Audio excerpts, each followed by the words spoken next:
Туман в Гурзуфе сильный. Тут меняется погода стремительно, море. И вчера я пописал платан на набережной Ялты. Приехал, иду на точку. Ветер такой, что сносило просто меня и холст. Я пришел, думаю, ну кто-то приедет. По крайней мере, я приду, скажу, что ничего не получится. Увидел людей, которые меня ждут. Они писали этюды. Попросил небеса, чтобы успокоился ветер. Поставил треногу. Утяжелился, потому что ветер сильный. Может сносить в таких случаях. Нужно пакет иметь с собой, в который всегда что-то можно найти. Камни, там, куски земли. Начал работать, и постепенно ветер утих. Хвала начальству, которое заботится о художниках. Состояние мотива менялось, получилась стремительная работа, и я вам ее покажу в конце ролика. Как она писалась, фрагменты маленькие. Екатерина Жиганова. Вячеслав, скажите, пожалуйста, что такое конфликт? Вы говорите конфликт в живописи, но не смогла уловить мысль. Екатерина, это связано с мышлением, пятнами. Вот смотрите, есть пятно, моя куртка. Она не конфликтует ни с чем, что вы видите, не конфликтует с этим пятном. В тени, например. Нет же конфликта вот этого с этим. Они близки, но цвет разный, тон разный. И задача выстроить все, что вы видите, вашу композицию, из кусков, мозаичных кусков, пятен, мыслить большими массами, не впадая в детали. То есть лицо, например, это большая масса. Вот средняя позиция, средний тон. Берете, по тени, и сравниваете его, например, к куртке, к шарфу, к заднему плану.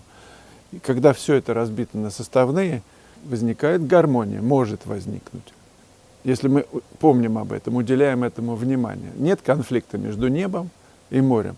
Да, они близки, но есть разница. И вот эту разницу нужно улавливать. Об этом я говорю. Алевтина Сидорова. Вы говорите, надо писать, как чувствуешь. В другом ролике надо писать только свет и радость. Противоречивость получается. Ведь не всегда чувствуешь свет и радость. Мрачный художник – это про меня. Вы знаете, Алевтина, вот есть, например, человек бедный и нищий. Так вот, бедный – это обстоятельства, а нищий – это выбор. Быть мрачным – это ваш выбор. Я его уважаю, потому что бывали времена, когда я примерял и эту одежду.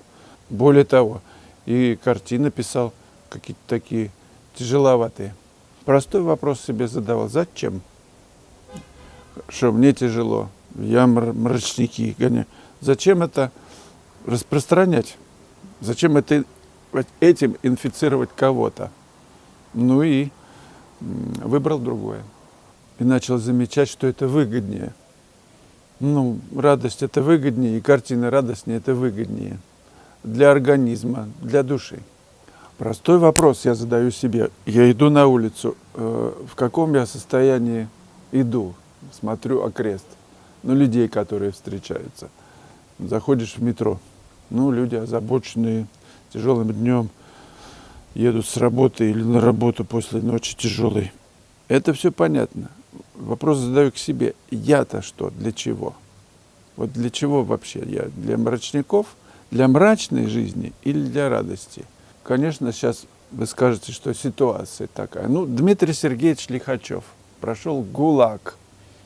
Посмотрите, как он говорит, какое состояние он излучает, какая теплота, какая любовь. ГУЛАГ. Он видел смерть каждый день.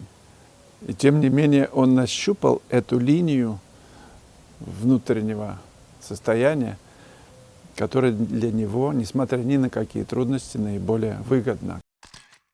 Серкичумаксен. Чушь, а не умозаключение.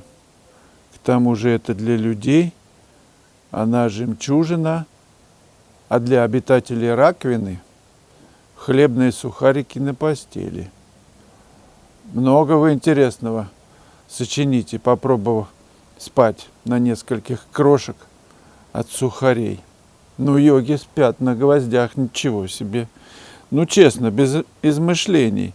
Все ваши чувства будут заняты другим, но не творчеством. А если нет ничего, нет никакой возможности?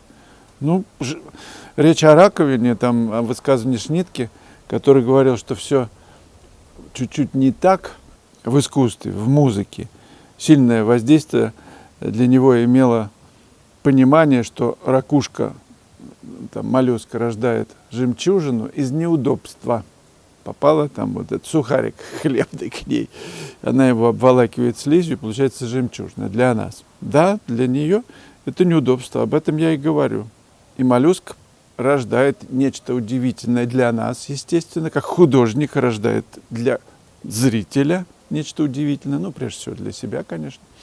Он вытворяет шедевр из, собственно, вот этого вот неудобства, из сна на гвоздях. Кстати, эти сны порождают спокойствие, терпимость, расслабленность. Иногда это становится железной рубашкой цигун. И этот диапазон от расслабленности тотальной до железной рубашки, одно и то же кожа, там, тело, да? Нож кидают, человек лежит, нож кидают острый, и он отскакивает от живота. Не втыкаются в человека. Это доказывает совершенство нашего организма. Художник может сотворить произведение, которым будут восторгаться люди и боги. Представляете, из сна на гвоздях, из неудобства, из тяжелых условий жизни, там, Левитан, вспомните, не доедал, но творениями его восхищается весь мир. Хлебные сухарики на постели. Можно и не завтракать. Поворочился, заживал что-нибудь, уже насытился. И спать можно дольше. Некоторые спят с открытыми глазами и не замечают, например, красоты. Вот я удивляюсь. Здесь люди ко мне подходят, ну, местные, и они просто живут в Гурзуфе. Для них это привычная обстановка, а для меня это какой-то рай, красота, горы, пространство. Они этого не замечают. Глаза открыты.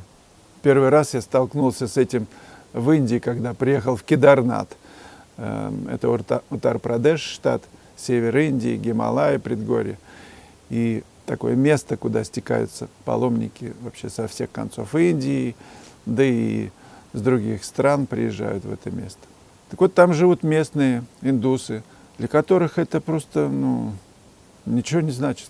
Какое там святое место, место силы. Они здесь живут, они как-то выживают, зарабатывают себе, продают какие-то там, я не знаю, масала-ти. А для паломников, которые там всю жизнь копят деньги, ну, индусы, чтобы туда приехать, больных несут на руках туда 14 километров вверх, такие специальные эти самые рикши. Получается, для них, ну, для некоторых людей это жемчужина, а для других обитателей сухарики на постели. Софья Багри. Вячеслав, мне попалось ваше видео про маленький этюдник с картонками 18 на 25. Можете подсказать, кто мастер? Я не знаю, кто мастер.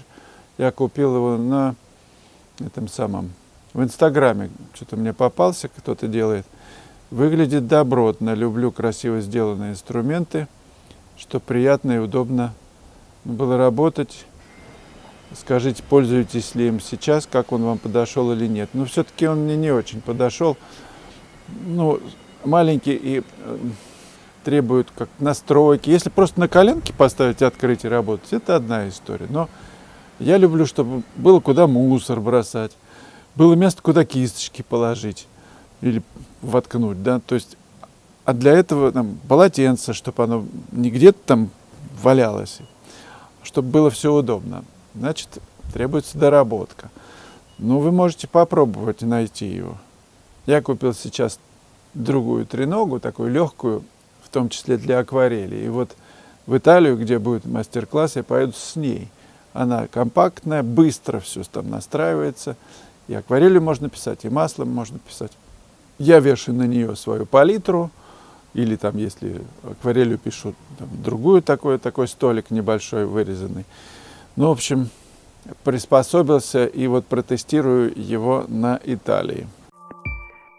С 1 мая по 5 мая будет класс на озере Гарда. Будут новые и очень интересные локации, приезжайте. С 7 по 11 мая я жду вас в Риме. Мы будем рисовать водными красками, я буду писать акварелью, темперой. Это будет незабываемый класс, лучший город на Земле. Записаться на все мои классы можно на сайте, либо присылайте мне письмо в WhatsApp, либо на почту, куда хотите, в соцсети, в Telegram. Еще я продолжаю собирать группу в Плес. Мастер-класс состоится с 9 по 13 апреля, скоро уже. Так что торопитесь, оставляйте заявки. Можете мне написать на WhatsApp, либо на сайте есть кнопочка «Записаться». Света Зворыкина, мой студент, прислала мне в WhatsApp работу свою, набросок. Пишет, что спасибо еще раз за бусти. Вот набросок сегодня сделала тушью. Саксофонист в Ялте меня покорил. Я выложил саксофониста и очень рад, что, Свет, замечательная работа. В Ялте распустилась магнолия. Я порисовал эскиз, выложу его на бусти и порисовал саксофониста. Подписывайтесь на мой новый канал, там можно посмотреть полностью ход работы. Я приехал из Севастополя, давно наблюдаю за творчеством Вячеслава. И, конечно, понаблюдать вживую, это была огромная разница между, в отличие от тех видео, которые я видел по YouTube. Ну а в чем разница?